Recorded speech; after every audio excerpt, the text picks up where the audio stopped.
Buenas jóvenes dominguinos, ¿cómo están? Acá reunidos nuevamente para nuestra segunda clase. Pero antes de dar inicio a nuestra segunda clase, vamos a hacer nuestra oración como de costumbre, como todo el año pasado lo hemos hecho y lo seguiremos haciendo. Todos me acompañan. En el nombre del Padre, del Hijo y del Espíritu Santo. Amén. Vamos a dar gracias a Dios en esta oportunidad por los doctores, por las enfermeras, por el personal médico, por los policías y militares que nos están cuidando. Decirle gracias, Señor, también por nuestra familia que nos mantiene unidos y juntos. Y así juntos nos debemos mantener siempre. Todos decimos, gracias, Señor. Gracias, Señor. En nombre del Padre, del Hijo y del Espíritu Santo. Amén. Bien, jóvenes, ya estamos en tercer año. Es la segunda clase y ya las cosas no tengo que volver a repetirlas. Valor, fecha y el tema. ¿No? Listo. El tema de hoy día es el tema número 2, la iglesia en el designio de Dios. Es un tema muy interesante porque nos va a hablar cómo Dios escogió a este pueblo de Israel para hacerlo su iglesia, ¿no? Para antes, en la ficha que les he enviado, va a haber un cuento de la historia que es el destino, ¿no?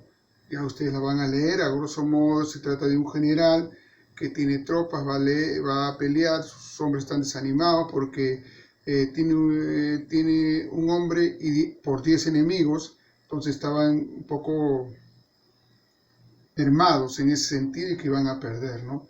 Cuando van a la batalla, pasan por un templo senoísta y el general entra a orar, ¿no? Cuando él está convencido de vencer, ¿no? Cuando sale, ¿no? Le dice a sus soldados, miren soldados, tengo una moneda acá y vamos a dejar al destino. Si sale cara, venceremos. Si sale cruz, seremos vencidos. Vamos a hacer que el destino hable ahora, que nos diga cuál es su proyecto. Lanza la moneda y sale cara, y los soldados que están desanimados se llenan un poco de energía y logran vencer esta batalla, ¿no? Al final de la batalla, un soldado se le acerca al general y le dice, general, nadie puede cambiar el destino, ¿no? Exacto, le dice el general, y le muestra una moneda falsa que tenía 2 caras, ¿no? En esa conclusión podemos decir que el destino no está determinado, que cada uno construye de acuerdo a sus acciones su destino, y nada está escrito, que cada uno escribe su destino, que es muy importante tenerlo en cuenta. En base a eso, vamos a leer ahora la lectura de Hechos de los Apóstoles, que nos va a hablar un poco de esto también, de lo que nos dice Dios y cómo Dios escoge a su pueblo, ¿no? Hechos de los Apóstoles, capítulo 20, versículo 28, dice así: Cuídense ustedes y todo el rebaño, a cuya cabeza los ha puesto el Espíritu Santo como obispos para apacentar la iglesia del Señor, que Él adquirió con su propia sangre.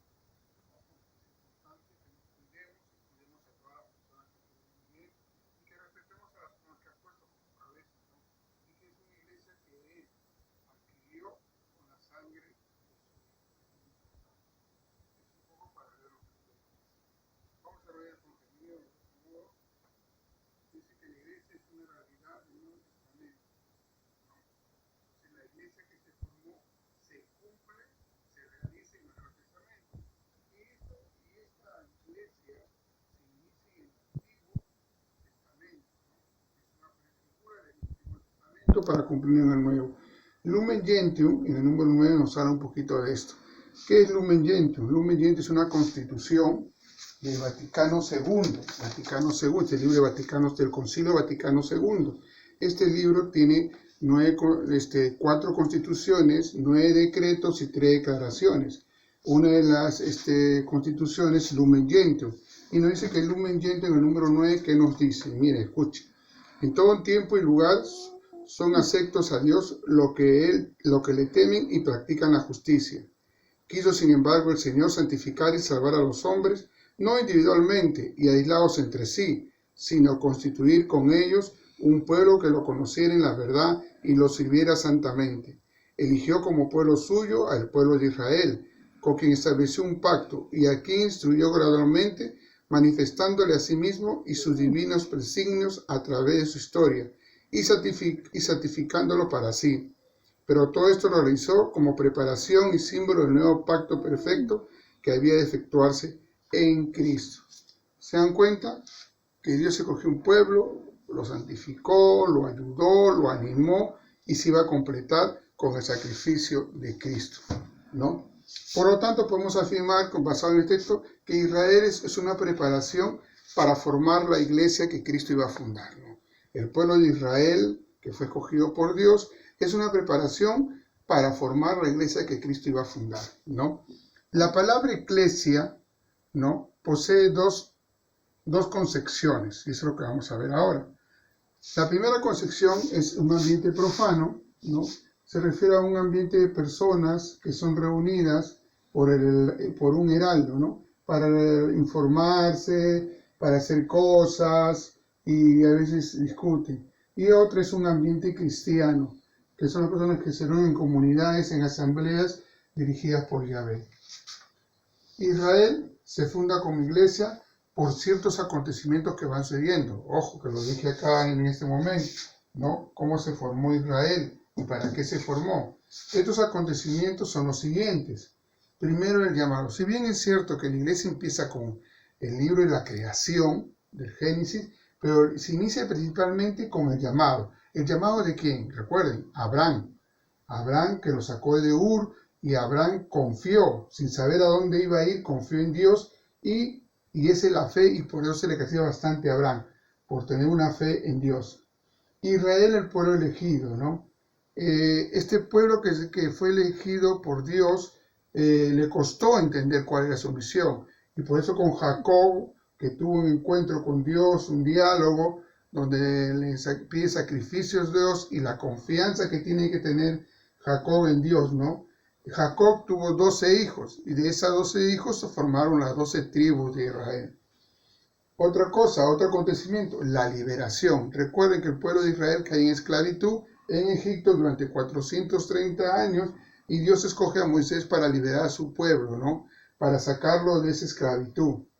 Después de ahí, de que el pueblo camina por el desierto, aparecen los jueces. Dios escogió, eran personas que Dios llamaba y los escogía para gobernar, para ordenar ciertas cosas que sucedían en el pueblo. Y por último aparecieron los reyes, ¿no?, que eran personas también designadas por Dios para gobernar a su pueblo, ¿no?, para dirigirlo también. El principal rey lo tenemos al rey David, se conoce como el principal rey. Su hijo Salomón también gobernó, pero a la muerte de Salomón el pueblo se dividió, las tentaciones lo dividieron y el pueblo volvió a caer en tinieblas, ¿no? Y en estas tinieblas que caen hacen su aparición los profetas que anunciaban la llegada del Mesías. Y aparte que anunciaban la llegada del Mesías, denunciaban todavía todas las injusticias que el hombre hacía. Entonces anunciaban y denunciaban. Con todos estos acontecimientos se fue formando. Podemos concluir que la iglesia se funda o se forma desde el llamado de Abraham hasta la llegada de los profetas, hasta cumplir con Cristo. Esto vuelve a suceder en el Nuevo Testamento, pero ya en otra forma y con otras personas, ¿no? Este es un poquito el tema de hoy día. Le he dejado 3 preguntas. Esas 3 preguntas me las resuelven de la ficha nada más, ¿no?, y me las envían por WhatsApp para hacer sus respuestas. La otra tarea se queda en el cuaderno. Hasta la próxima. Espero que así haya sido de su agrado este tema y ya nos estamos viendo. Hasta la próxima.